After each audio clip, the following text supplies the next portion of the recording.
Hola, ¿qué tal? Bienvenidos nuevamente al módulo de finanzas. Continuamos con nuestro primer tema de contabilidad para empresarios. La sesión anterior estuvimos viendo todos los conceptos que incluían la formación de los estados financieros básicos. Son 4 los estados financieros básicos que nos van a proporcionar la información necesaria para evaluar el desempeño y la situación financiera de una empresa. El balance general, que da información sobre la situación financiera de la empresa a una fecha. El estado de resultados, que nos proporciona información sobre los resultados de un periodo determinado. El estado de cambios en la situación financiera, el cual nos proporciona información sobre de dónde se obtuvo y en dónde se utilizó el efectivo de un periodo a otro. Y finalmente, el estado de variaciones en el capital contable, el cual nos proporciona la información sobre qué pasó con las aportaciones iniciales de los socios y aquellas utilidades que se hubieran generado. Pues bien, el día de hoy vamos a presentar el tema de análisis de dichos estados financieros. Para empezar un poquito con este análisis, debemos de plantear cuáles son los objetivos integrales de una empresa. Una empresa, al realizar el análisis de estados financieros, debe plantearse si están funcionando de manera correcta sus estrategias. Debe plantearse cuáles son sus puntos fuertes y débiles, las oportunidades y amenazas, si la compañía es competitiva en costos y qué tan sólida es la posición competitiva de la compañía en cuanto a los precios que realiza. Para conseguir toda esta información, los estados financieros nos van a ser de suma utilidad para poder realizar un análisis que nos permita efectuar todos aquellos cambios que provoquen un mejor desempeño financiero de la empresa, la obtención de recursos de manera más eficiente y posiblemente más barata, y así poder utilizarlos de manera que nos provoque mucho más utilidades. Ahora bien, ¿para qué nos van a servir estas estrategias financieras? Finalmente, como veíamos en la primera sesión, nuestra empresa está enfocada a una serie de objetivos y es para eso que queremos nuestros recursos. Los objetivos estratégicos de la empresa nunca deben de perderse de vista para así poder enfocar nuestros objetivos financieros y el análisis de estados financieros en el cumplimiento de dichos objetivos estratégicos. ¿Cuáles podrían ser algunos de los objetivos estratégicos? Bueno, tener una posición mucho más competitiva en la empresa, incrementar nuestra participación de mercado, tener costos más bajos, incrementar nuestra línea de productos, tal vez dar servicios adicionales o incursionar en nuevos mercados, tener mayor capacidad para cubrir o para competir en mercados internacionales. Pues bien, para poder lograr estos objetivos estratégicos, tendremos que enfocar nuestros objetivos financieros en dichos objetivos y así conseguir que la empresa pueda generar mayores utilidades, que se puedan generar más dividendos para los accionistas, que se incremente la rentabilidad, que seamos más competitivos en costos, etc. Ahora bien, ¿cuál es el concepto del análisis de estados financieros? Partamos de los 4 estados financieros básicos, los cuales son el balance general, el estado de resultados, el estado de cambios en la posición financiera y el estado de variaciones en el capital contable. El análisis de estados financieros nos va a proporcionar la información que revela cada uno de estos estados. Es decir, a partir del balance general vamos a tener información que nos diga cuál es la situación financiera de la empresa, es decir, con qué recursos cuenta y cómo están financiados, cuál es su nivel de endeudamiento, qué tan rentables están siendo los activos, cuál es su nivel de liquidez, etc. El análisis del estado de resultados nos va a proporcionar información sobre la rentabilidad de la empresa y sobre los márgenes de utilidad. Al restar de las ventas el costo de ventas y todos aquellos gastos que se generen para poder obtener nuestro ingreso, vamos a tener información sobre la utilidad o sobre los márgenes de utilidad que están arrojando nuestras operaciones. De esta forma podemos comparar el análisis del estado de resultados con el análisis del balance general para poder saber qué tan eficientemente están actuando en nuestros activos para generar ese ingreso y esa utilidad. Ahora bien, ¿cuáles podrían ser las causas principales de dificultades financieras? Algunas de las causas principales de dificultades financieras pueden ser tener inventarios excesivos. ¿Por qué puede ser un problema el manejar inventarios excesivos?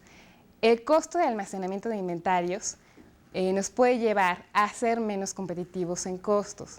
Asimismo, el manejar inventarios excesivos incrementa el riesgo de que los inventarios o los productos que manejamos se vuelvan obsoletos y se incrementa el riesgo de que a lo mejor esa mercancía nunca se logre desplazar o vender. Por eso hay que cuidar muy bien las rotaciones de inventarios y de qué manera se está vendiendo de manera estacional, en qué meses se vende más, en qué meses se vende menos, para eficientar el nivel de manejo de inventarios que se tiene. Después tenemos las cuentas por cobrar. Este rubro también puede significar una dificultad financiera. Manejar exceso de cuentas por cobrar o bien periodos de cuentas por cobrar, es decir, el crédito que otorgamos a nuestros clientes, que sea por plazos muy largos, nos puede crear dificultades financieras de liquidez en el corto plazo, que finalmente pueden llegar a tener una repercusión de solvencia en el largo plazo. ¿A qué me refiero con esto? Si tenemos un rubro muy grande o de cuentas por cobrar, que significa una proporción muy grande de nuestro activo circulante, podemos llegar a tener problemas para liquidar nuestras obligaciones de corto plazo.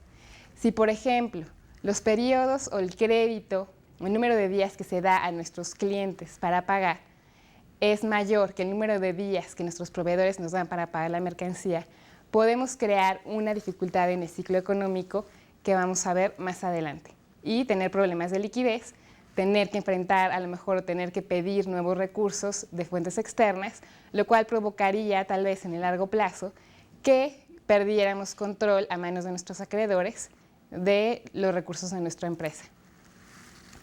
La tercera dificultad es invertir en activos fijos que no estén siendo utilizados de manera totalmente eficiente. ¿A qué me refiero con esto? Puede ser que tengamos capacidad instalada o medios para producir o para operar y que no lo estemos utilizando de manera eficiente en relación con las ventas. Es decir, yo puedo tener maquinaria o ciertos recursos ociosos que no estoy utilizando para producir o para vender. ¿Por qué? Porque bueno, no medí muy bien cuál iba a ser el nivel de ventas o el nivel de operación que yo iba a tener. A lo mejor estimé que iba a tener un nivel de ventas o una participación de mercado mucho mayor y finalmente no es así. Y por lo tanto tengo una inversión en recursos que no estoy utilizando y que están ociosos. Esta tercera causa puede generar una dificultad financiera. La cuarta causa, condiciones operativas por debajo de la competencia. ¿A qué nos referimos con esto? Cuando vimos el estado de resultados, vimos que de los ingresos se restaban, además del costo de ventas, gastos de administración y de ventas que es necesario efectuar para poder generar el ingreso. Esto nos va a decrementar nuestro margen de utilidad, ya que lo estamos restando a los ingresos por ventas o por servicios. De esta manera, si los gastos operativos están mayores que los que tiene nuestra competencia o los costos, vamos a tener un nivel de operación a nivel gastos que no va a ser competitivo y no vamos a poder otorgar los mismos precios que da nuestra competencia. El volumen de ventas muy elevado que no sea proporcional a la capacidad que se tiene instalada o a los recursos o a la inversión en activos fijos. Este caso es el contrario del que dijimos que teníamos capacidad instalada en exceso de la que estamos utilizando para generar el ingreso, para generar las ventas. En este caso puede ser que tengamos pedidos en exceso a lo que nosotros podemos realmente afrontar, es decir, no nos damos abasto. Entonces, esto puede generar también una dificultad financiera. ¿Por qué? Porque si yo quedo mal con mi cliente porque no me estoy dando abasto, porque no tengo los recursos, el personal, la capacitación suficiente para poder otorgar el servicio, bueno, finalmente mi cliente no va a regresar y lo voy a perder. Finalmente, la planificación y distribución incorrecta de la utilidad. ¿Qué pasa con la utilidad? ¿Qué pasa con los recursos que se van generando a medida que, a partir de una aportación inicial, de un capital social inicial, vamos realizando operaciones y generando utilidades? Estas utilidades son los resultados que se van acumulando en la empresa y con estos resultados se pueden realizar dos cosas. Se pueden capitalizar, es decir, incrementar el capital social y utilizar los recursos que se han ido generando para poder expandir la empresa, para poder realizar nuevos proyectos, para poder crecer, para poder darle mayor solidez financiera a la empresa, o bien se pueden pagar como dividendos a los accionistas. De esta segunda manera, el dinero sale de la empresa. Estas decisiones tienen que estar muy bien planificadas y tienen que estar enfocadas en los objetivos estratégicos y financieros de la empresa para no provocar un freno o una dificultad en el crecimiento de la empresa y repartir dividendos cuando realmente la empresa está en posición de hacerlo y no dejar de pasar oportunidades de crecimiento importantes. Entonces, partiendo de los objetivos estratégicos que tiene la empresa, de los objetivos financieros y del afán de evitar estas posibles dificultades financieras, vamos a empezar a elaborar el análisis de los estados financieros. Es importante mencionar que este análisis se tiene que hacer en un contexto. Es decir, los métodos que vamos a ver aquí son métodos de análisis cuantitativo, que nos van a permitir relacionar cifras de tal manera que obtengamos relaciones lógicas e información que nos pueda decir si estamos mal o bien en algunos rubros, ya sean ventas bajas, cuentas por cobrar excesivas, inventarios excesivos, etc. Pero este análisis siempre se tiene que efectuar sobre dos bases de comparación, o más bien tres bases de comparación. La empresa se tiene que evaluar consigo misma a través del tiempo, es decir, comparar sus resultados a través de periodos o de años para ver cómo está hoy en comparación con el periodo anterior y cómo es posible que esté en el futuro, y esto le va a servir para planificar y para pronosticar. Ahora bien, un segundo parámetro de comparación son estándares de cómo se comportan el promedio de las empresas en la industria en la que estemos actuando con respecto a cierto parámetro. Es decir, cómo se comporta la industria a lo mejor en el promedio de días que da de crédito a sus clientes. Entonces, si pongamos un ejemplo, si estamos en la industria de zapatos, comercializamos zapatos y el promedio, comercializamos zapatos a mayoreo y el promedio de días de crédito que da en general todas las empresas que participan en la industria a sus clientes, que a su vez van a vender esos zapatos a los minoristas, es, vamos a suponer, de 30 días. Y yo estoy manejando un promedio a lo mejor de 40 días. A eso me refiero con comparar con estándares promedio de la industria en la que estamos actuando, para ver si estamos bien, estamos mal o en qué márgenes nos movemos.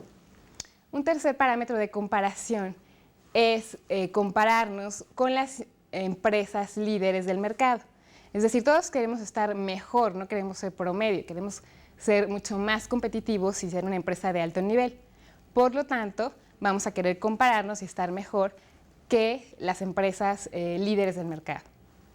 Entonces, además de este contexto, además de estas bases de comparación, el análisis cuantitativo que vamos a aprender a hacer aquí se debe efectuar en el contexto, digamos, de un análisis cualitativo. ¿A qué me refiero con esto?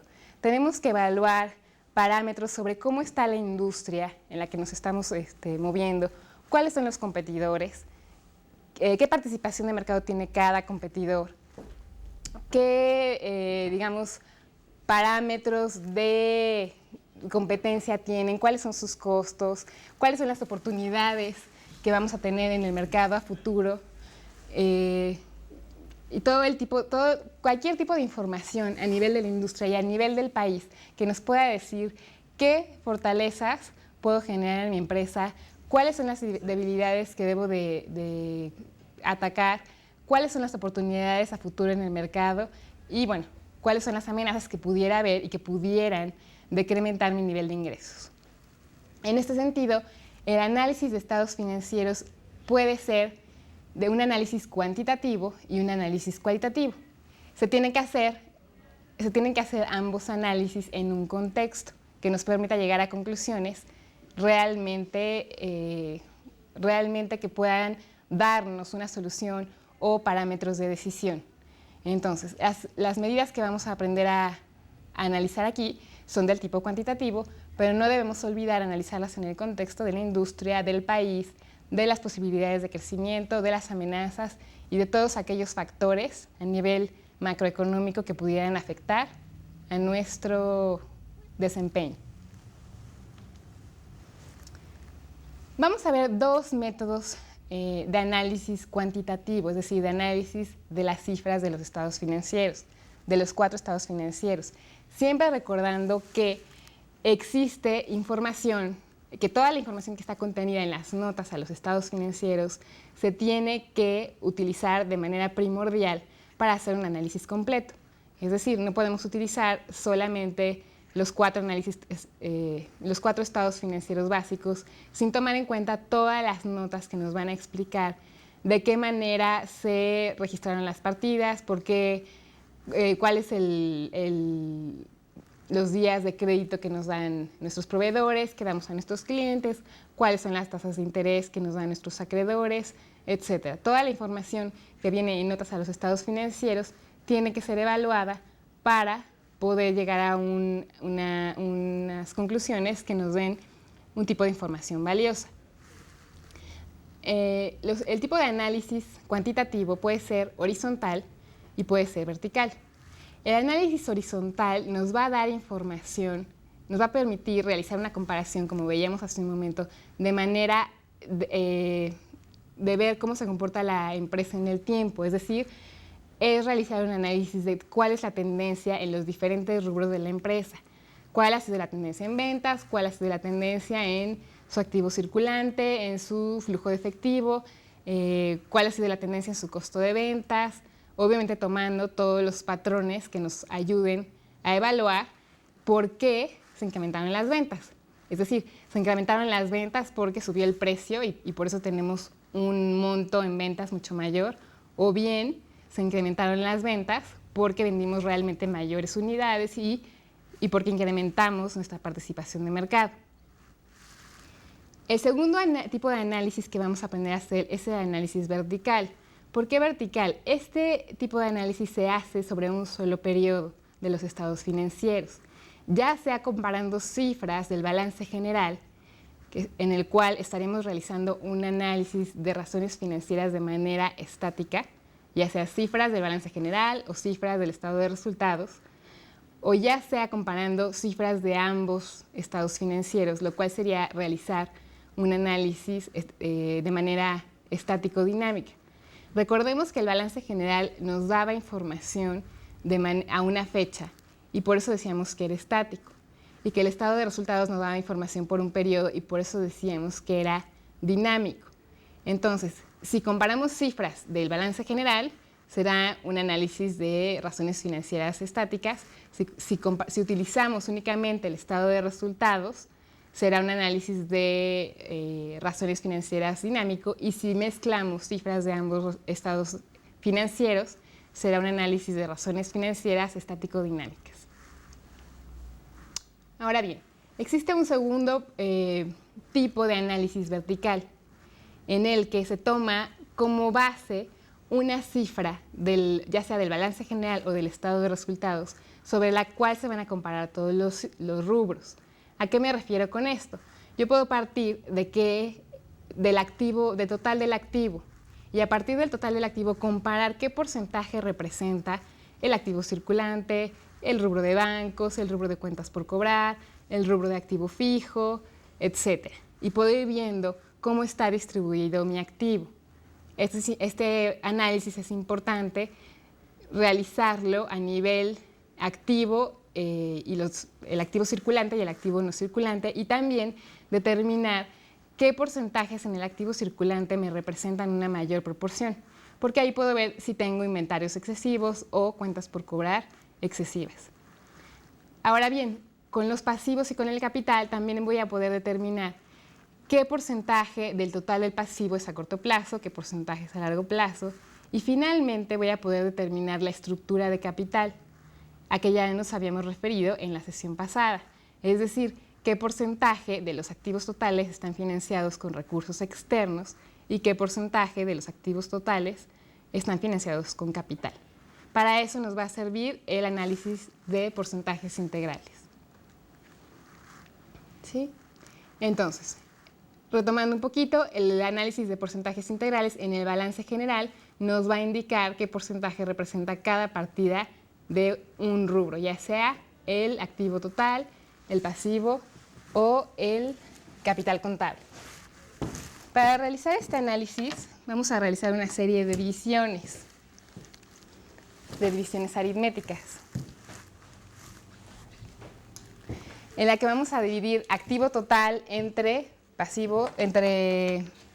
los diferentes rubros del activo,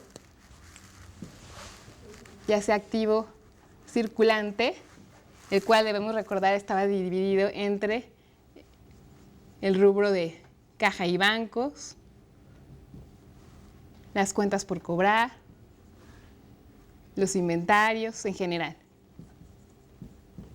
Entonces, para empezar a realizar el análisis a manera de porcentajes integrales y yo saber cómo está conformado este activo circulante conforme al total de activo, voy a realizar una serie de divisiones. Entonces, voy a dividir el rubro de bancos entre el rubro de activo total, el rubro de cuentas por cobrar, entre el activo total, el rubro de inventarios, entre el activo total. Asimismo, voy a realizar este análisis para el activo no circulante. ¿Qué tipo de activos teníamos en el activo no circulante? Activos fijos tales como un terreno, edificio, mobiliario, equipo de cómputo,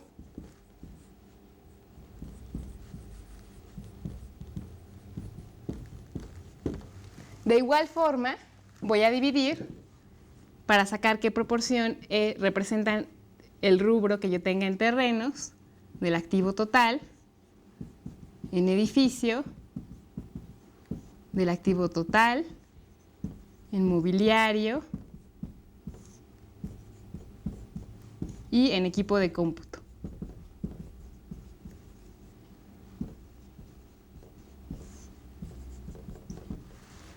¿Sí? Y si tenemos otro tipo de activos, bueno, de igual forma vamos a ver qué proporción representa cada uno del activo total. Esto nos va a dar un porcentaje que en el caso, por decir que los inventarios representen, no sé, el 10% del activo total. Generalmente, ¿dónde vamos a encontrar el porcentaje mayor de activo? Normalmente la inversión más fuerte tiene que estar en el activo no circulante. Toda la inversión en maquinaria, en edificio, en mobiliario es la inversión más importante, por lo tanto, generalmente aquí encontramos a la mayor proporción del activo.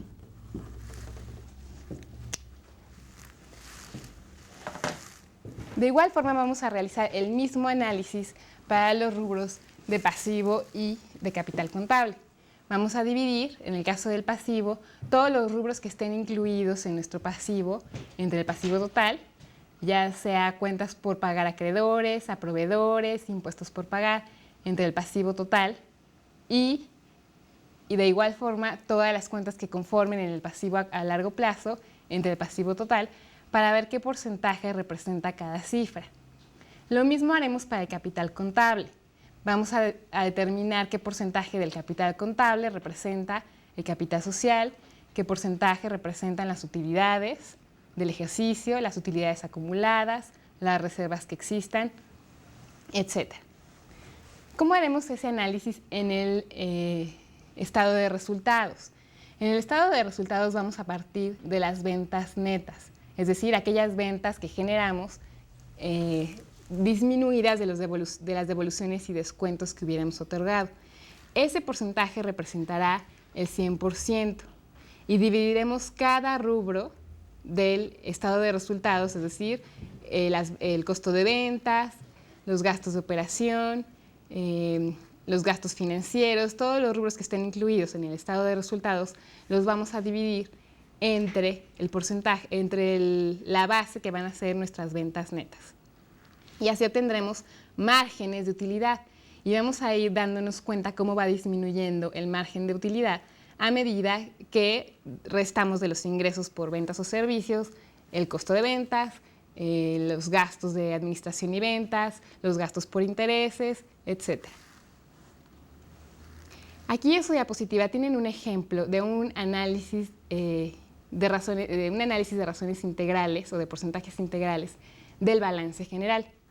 Y podemos ver cómo está constituido el activo circulante, el no circulante, los intangibles, otros activos, con respecto a la suma del activo. Los porcentajes que ven en la segunda columna del activo fueron obtenidos a través de divisiones, tal como lo acabamos de ver en el pizarrón. El porcentaje de bancos de 3.29% se obtuvo de dividir la cantidad que tenemos en bancos de 12.500 entre la suma del activo, que son 380,000 pesos. El porcentaje de clientes de 7.500 se obtuvo de dividir, de 1.97%, se obtuvo de dividir el monto en clientes de 7.500 entre la suma del activo. Y así sucesivamente. Aquí podemos ver en la suma de activo circulante cuánto representa el activo circulante del activo total. Aproximadamente un 16%.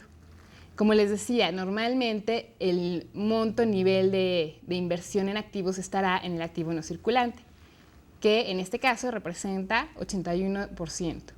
¿Por qué? Porque representa inversión en activos que cuestan mucho más caros, terrenos, edificios, maquinaria, etc.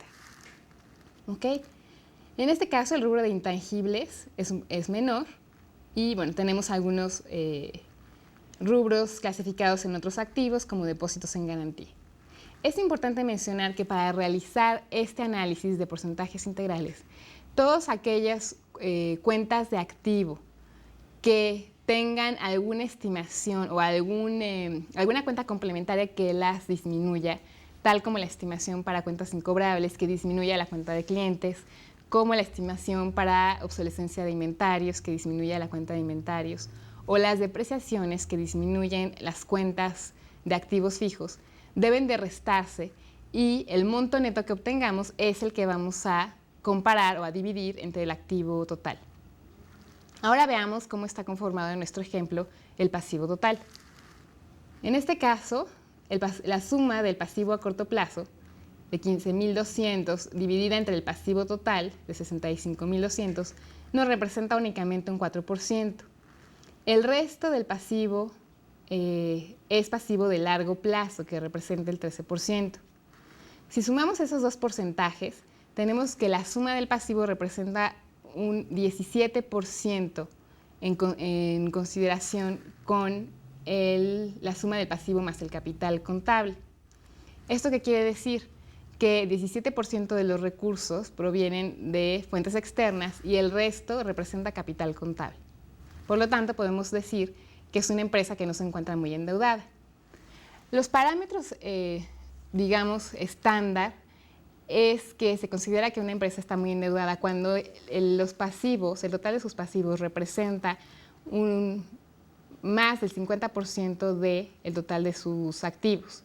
Entonces se puede decir que es una empresa endeudada y más riesgosa de invertir en ella que otro tipo de empresas que pudieran participar en un mismo sector con un nivel de endeudamiento más bajo. Ahora veamos el ejemplo en el estado de resultados.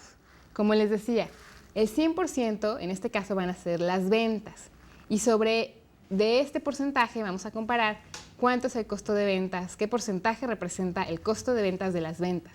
Para eso dividimos 240,000 que tienen en su diapositiva como costo de ventas entre 415,000 y obtienen que el costo de ventas en este caso representa el 57% de las ventas.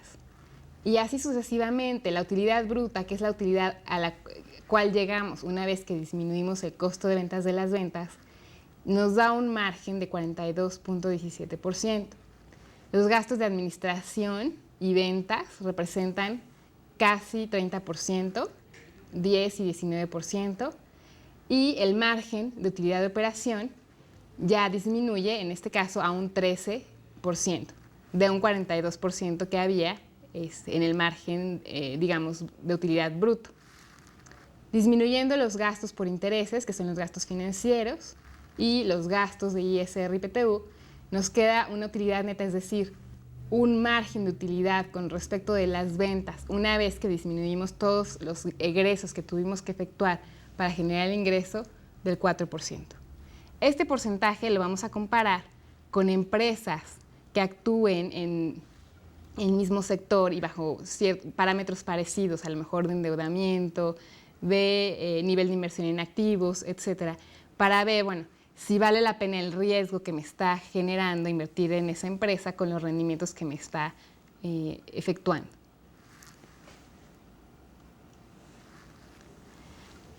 Vamos a pasar ahora al análisis de razones financieras. El análisis que acabamos de ver ahorita es comparar de manera vertical las cifras de un estado financiero, ya sea el balance general o el estado de resultados. Este análisis nos arroja ya de manera preliminar información que vamos a corroborar al momento de analizar las razones financieras. Es un instrumento de los más usados para realizar este análisis financiero, pero se tiene que analizar con cuidado. Se tienen que partir de unos estados financieros que de alguna manera que tengan información respaldada, a lo mejor por un auditor, que podamos de alguna manera determinar que las cifras que se encuentran en el estado de resultados, en el balance general, en el estado de cambios, sean cifras que nos muestren de manera razonable cuál es el desempeño de la entidad. Por eso es importante que tengamos bases contables y que tengamos idea de cómo se genera esta información.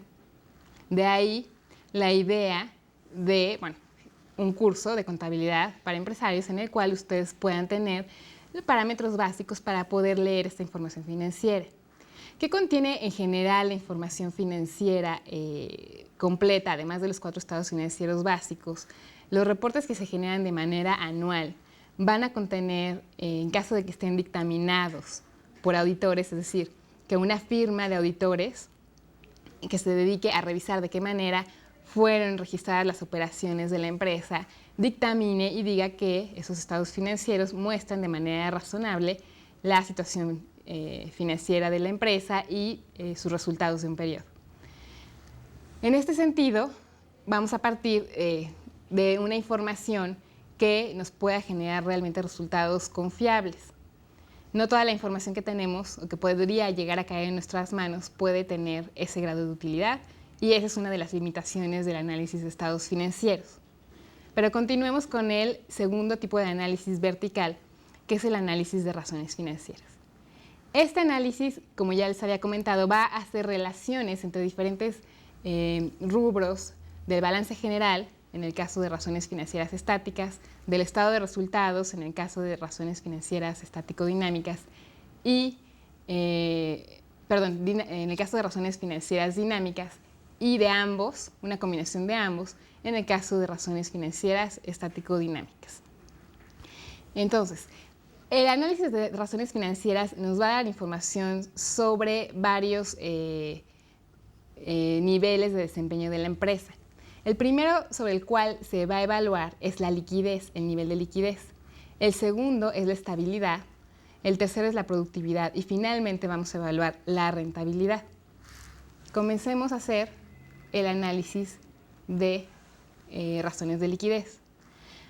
Antes de empezar con esto, también quiero decirles que estas razones financieras se deben de comparar también a través de los años. Obviamente debemos ver cuál es la tendencia en cada una de estas razones para efectuar un análisis sobre bases de comparación de tendencias.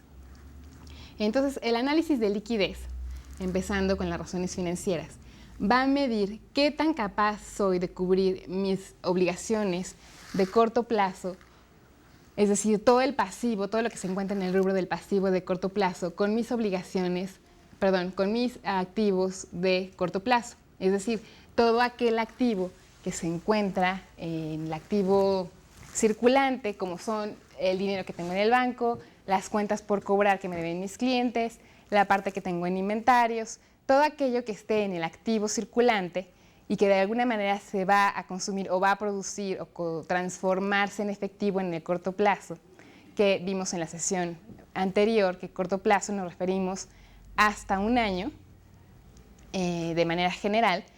Entonces, la liquidez va a medir si esos recursos que tengo en el activo me van a poder dar la oportunidad de hacer frente a mis obligaciones por pagar, que también van a vencer en un plazo de corto plazo, es decir, menor a un año.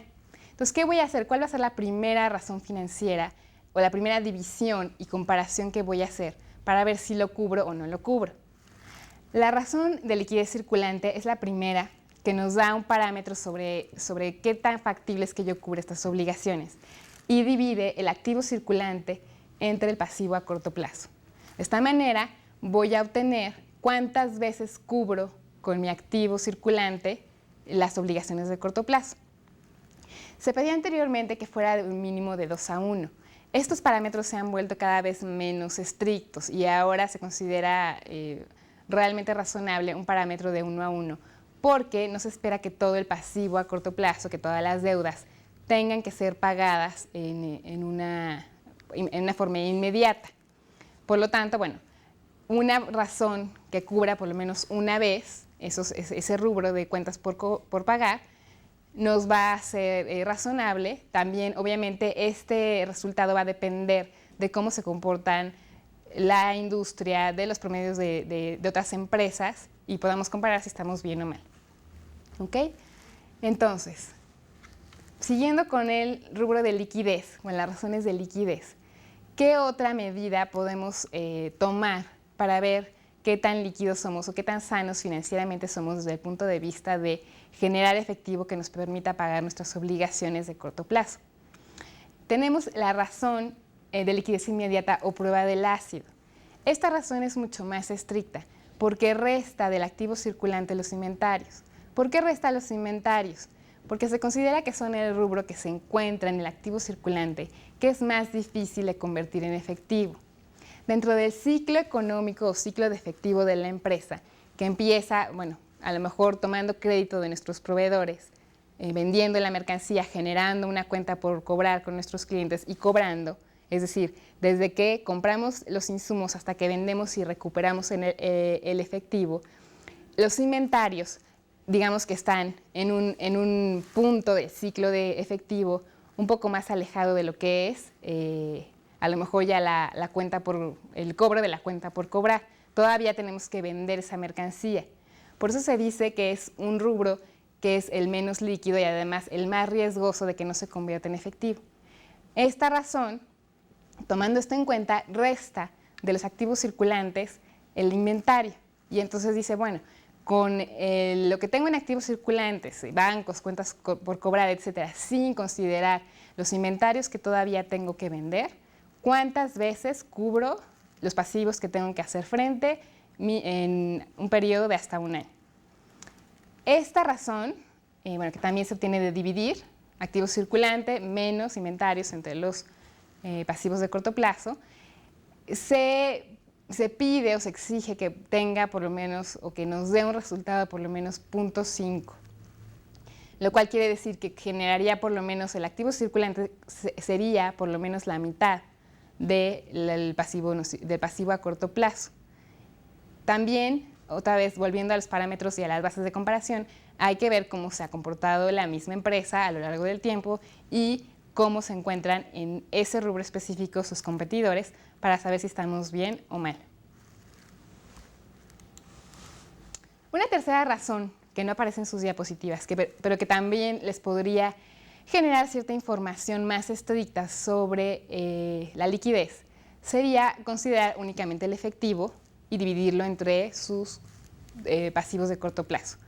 Esto querría decir que no están considerando ni los inventarios ni las cuentas por cobrar. Y bueno, es casi de lo que tengo prácticamente en el banco, cuánto alcanzo a cubrir de mis obligaciones de corto plazo. Y bueno, también habría que compararlo y ver qué tanto me sirve esta información. Y a lo mejor ver nada más que no sea una cantidad muy pequeña o que no alcanza a cubrir casi nada. Ahora continuemos con el análisis de la estructura financiera. ¿A qué nos referimos con el análisis de la estructura financiera? Este análisis no nos dice otra cosa que aquello de lo cual partimos, de la ecuación fundamental cuando vimos los conceptos básicos de contabilidad, en que todos nuestros recursos que íbamos a utilizar para operar, es decir, todo el activo, era igual a recursos, financiamiento externo o financiamiento interno. Entonces, el análisis de estabilidad va a comparar de qué manera nos estamos financiando, qué tan endeudados estamos, ¿sí? La primera razón financiera que nos muestra un poquito este análisis es la razón de apalancamiento o endeudamiento, en la cual se dice, bueno, de mi pasivo total, ¿cuánto representa ese pasivo de mis activos totales? ¿Qué porcentaje de endeudamiento tiene? Esta información ya la habíamos visto en el análisis vertical de porcentajes integrales. Cuando hicimos las divisiones, vimos, bueno, en el caso del ejemplo, vimos que representaba el 17%. Es decir, estoy endeudado en un 17% porque los recursos que tengo, el activo que tengo, proviene o lo financié de una manera en ese porcentaje, que en este caso es 17%, a través de personas externas que me prestaron recursos. ¿Okay? Entonces mide la proporción de activos que debemos. Este porcentaje se busca, eso ya lo habíamos comentado una vez más, que no supere un 50%. A medida que se incrementa el porcentaje, que se incrementa el nivel de deuda, vamos corriendo más, bueno, se vuelve una empresa más riesgosa, en el sentido de que pueda incurrir la empresa en un problema de liquidez, que se convierta en un problema de insolvencia y tenga que estar pidiendo recursos externos, en cuyos casos algunas veces, cuando la empresa no desaparece, sí puede los accionistas o los dueños perder parte de sus acciones o parte de su participación en la compañía a manos de los acreedores, que al no tener manera de cobrar los préstamos que hicieron de manera en efectivo, van a tomar posesión de parte de la empresa. ¿Okay? Tampoco es tan malo o es 100% malo pedir deuda o estar endeudados. ¿Por qué? Todo depende de los proyectos que tengamos y del análisis de la planeación que hagamos, de en qué medida van a ser cumplidos mis objetivos estratégicos. Si yo hago una buena evaluación de las ventas, del nivel de ventas que voy a realizar, de la participación de mercado que voy a tener, bueno, puedo a lo mejor subir un poquito más el riesgo de pedir recursos externos en la medida que yo no tenga, porque sé que el proyecto que yo tengo es rentable y que en un plazo determinado va a funcionar, cosa que tendría que presentar y que comprobar y que hacer creer a los acreedores, en el caso, por ejemplo, de un préstamo bancario, tendría que llevar y soportar toda la información por la cual yo afirmo que mi proyecto, que mi negocio va a ser rentable, va a generar utilidades y yo voy a pagar ese préstamo. En ese sentido, no es malo financiarse a través de los acreedores, a veces es la manera de poder llegar a lograr un objetivo, de sacar adelante una empresa, y a eso se le llama, digamos, apalancar el capital para generar rendimientos, generar como una palanca para que yo pueda empezar a generar este tipo de rendimientos. Pero bueno, siempre el nivel de endeudamiento de la empresa incrementa los riesgos y eso hay que tomarlo en cuenta, qué tan dispuestos estamos a tomar un riesgo y qué tan rentable creemos y tenemos manera de comprobar que nuestro proyecto va a ser en un futuro. Continuemos con el análisis de la estructura financiera. Otro rubro que nos da información es el análisis en el que efectuamos una división, en qué proporción dividimos el activo fijo entre el capital contable para ver qué proporción de capital estamos destinando al activo fijo, que como vimos en el análisis vertical, es el que me representa una inversión mayor, es el que representa la inversión más fuerte. Entonces, esta razón cambiará o se incrementará en la medida en que yo tenga proyectos nuevos que me impliquen una inversión fuerte en ese nuevo proyecto. Es decir, si yo considero que voy a incursionar en el mercado exterior y que voy a exportar productos a China y que yo fabrico zapatos, entonces digo, bueno, hay grandes posibilidades, voy a comprar esta y esta maquinaria y voy a hacer esto y voy a vender tanto. Todo aquello que yo estoy comprando para generar esa operación se va a ver reflejado en el activo fijo y ese rubro va a subir. Entonces, esa división va a ser grande o va a ser más grande que lo normal, a lo mejor si la comparamos con la competencia, en caso de que nuestra empresa esté teniendo algún tipo de expansión o un nuevo proyecto. También en este caso tenemos que ver, compararnos con las demás empresas, ver qué tendencia tiene nuestra misma empresa en este rubro para ver si vamos bien o vamos mal y si no tenemos una inversión excesiva en activos fijos con respecto de capital contable comparada a empresas que están actuando en el mismo sector. Otra razón que nos ayuda a hacer el análisis de la estructura financiera es la razón que compara el capital contable entre el capital social. Si ustedes recuerdan cómo estaba estructurado el capital contable, veíamos que se incluía o que el capital contable nacía a partir de dos rubros. El capital contribuido, cuya cuenta se llama capital social, y el capital ganado, en donde íbamos a tener todas las utilidades que se fueran generando en la empresa y algún tipo de reservas, aportaciones para futuros aumentos de capital, en fin, varios rubros que se encuentran en la parte de capital ganado porque surgieron a partir de las operaciones de la empresa.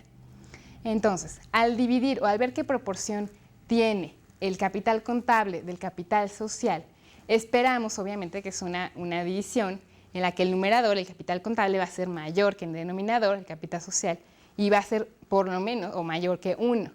¿Qué querría decir que yo tuviera un porcentaje o que la división, que el resultado de esta división me arroje un resultado que sea menor a 1 o menor del 100%?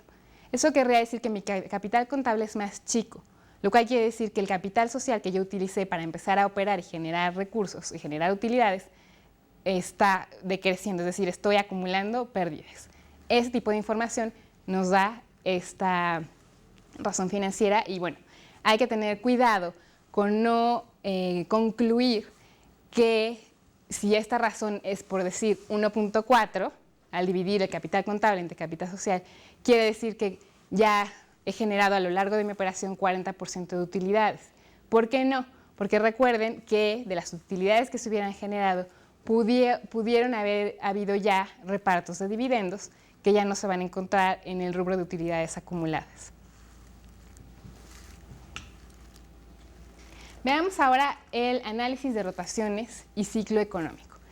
Ya habíamos platicado un poquito de cómo va este ciclo. Este ciclo parte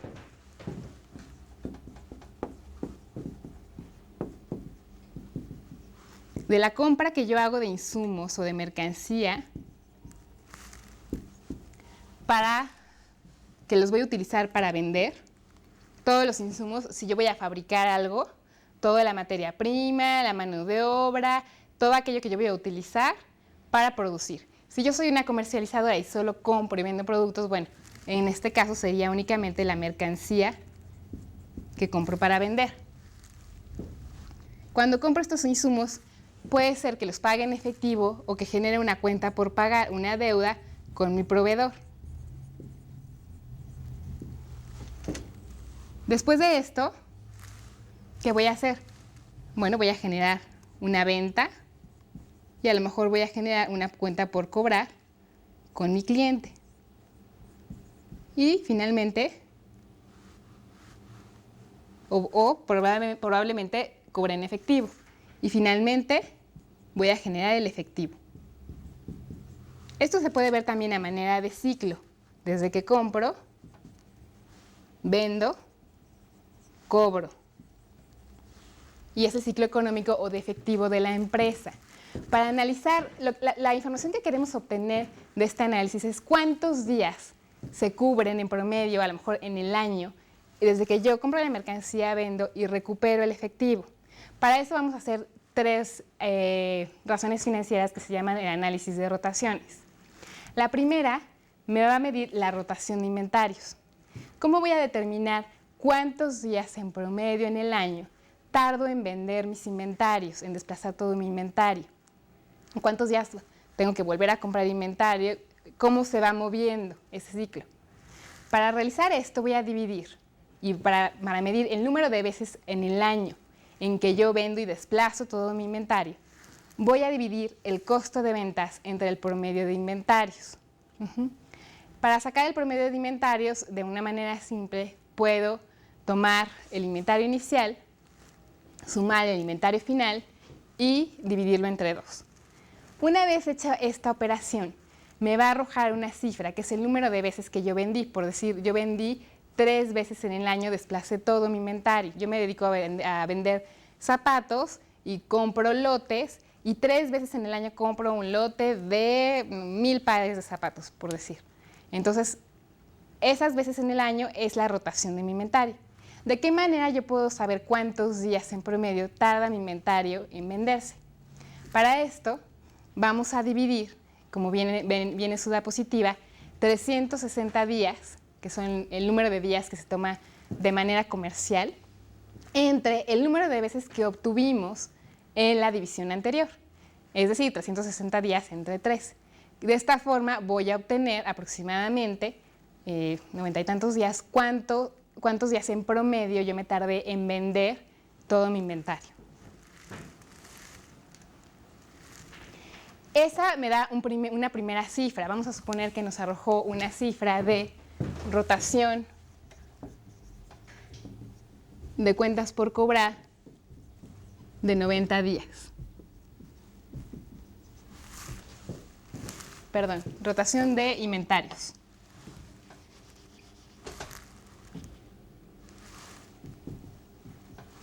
¿Sí? El número de días que me tardé en vender mi inventario. Ahora vamos a ver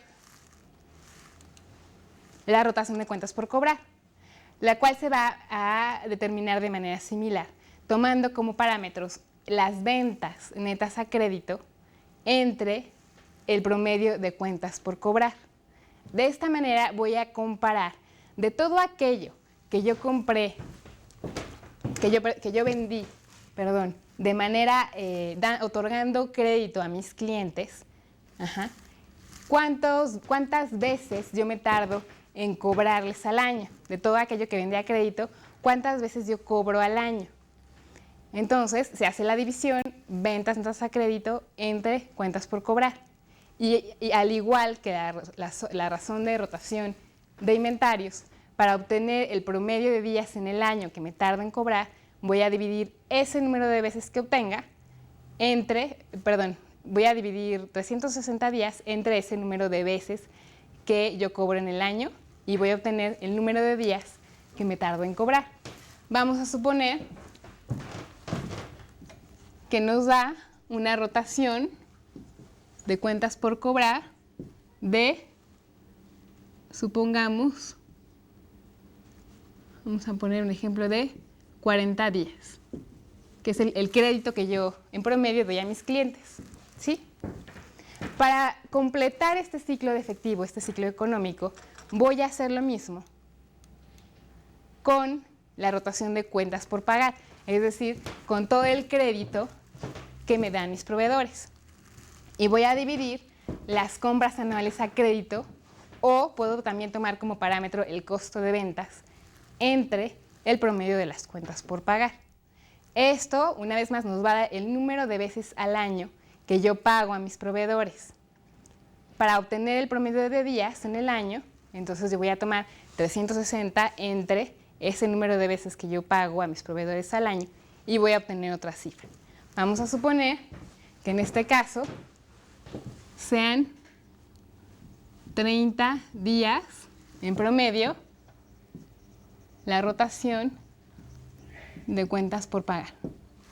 ¿Cómo voy a saber cuánto me tardo en recuperar mi dinero? Voy a sumar los días de rotación de inventarios, es decir, los días que me tardo en vender, los días que me tardo en cobrar, y le voy a restar los días que me tardo en pagar. En este caso tenemos un total de 100 días en los que yo voy a recuperar, en los que mi ciclo de efectivo se va a cumplir, ¿sí?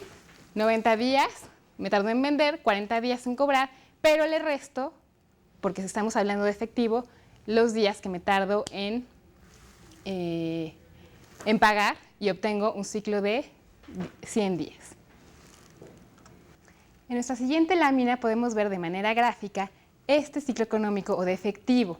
desde que generamos la cuenta por pagar cuando nos financiamos a través de nuestro proveedor, en caso de que vayamos a hacer una transformación de la materia prima, bueno, el proceso de producción, materia prima, producción en proceso, producto terminado, generamos la venta, una cuenta por cobrar y cobramos.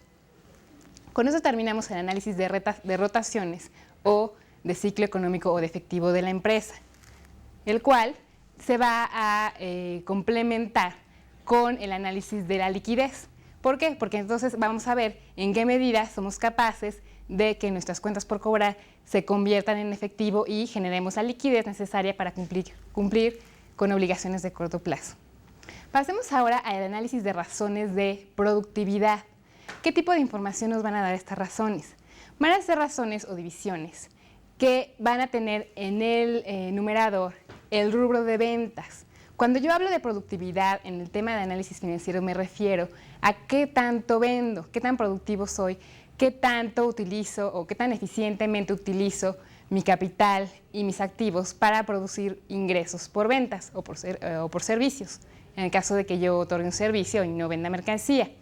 Entonces, cuando yo digo soy productivo, no necesariamente quiere decir que mi negocio es rentable, porque aquí solo estoy viendo cuánto o qué nivel estoy vendiendo y no estoy viendo márgenes de utilidad. ¿A qué me refiero con esto? No estoy viendo si realmente después de descontarle todos los gastos que yo tengo para generar ese ingreso, sí me queda un margen de utilidad que sea competitivo, que sea atractivo para los inversionistas.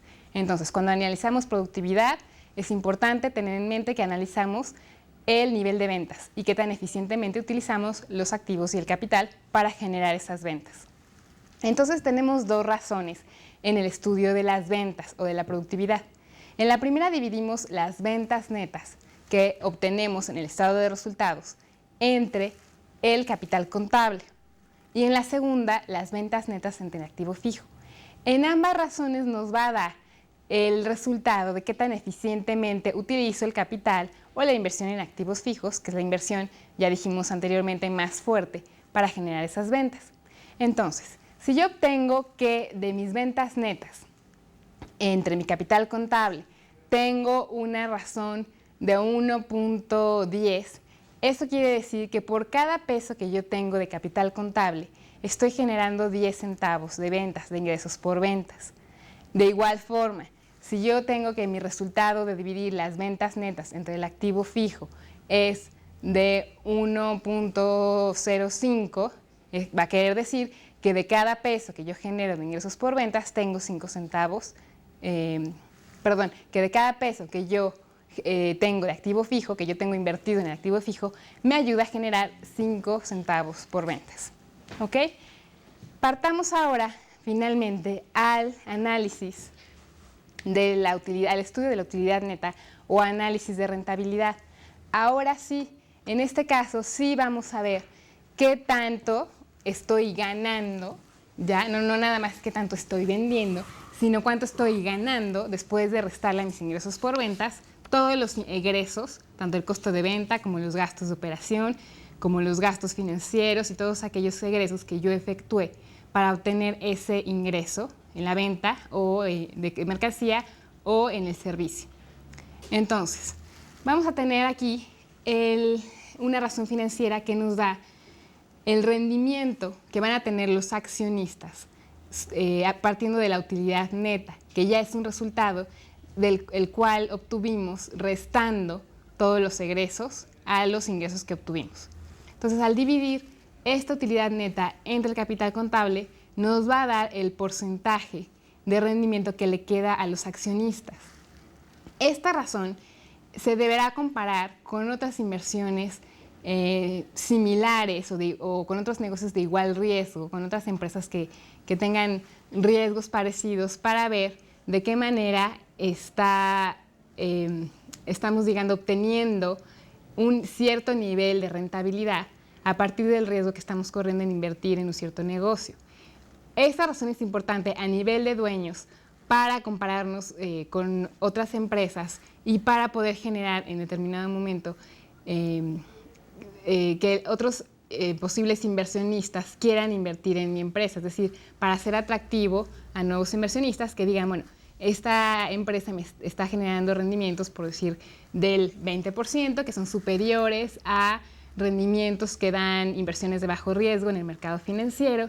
Y bueno, el riesgo comparado con otras empresas del mismo sector no es tan alto, no está tan endeudada, y yo me interesa invertir, me interesa aportar capital en este negocio. Por eso es importante cuidar este rubro de rentabilidad.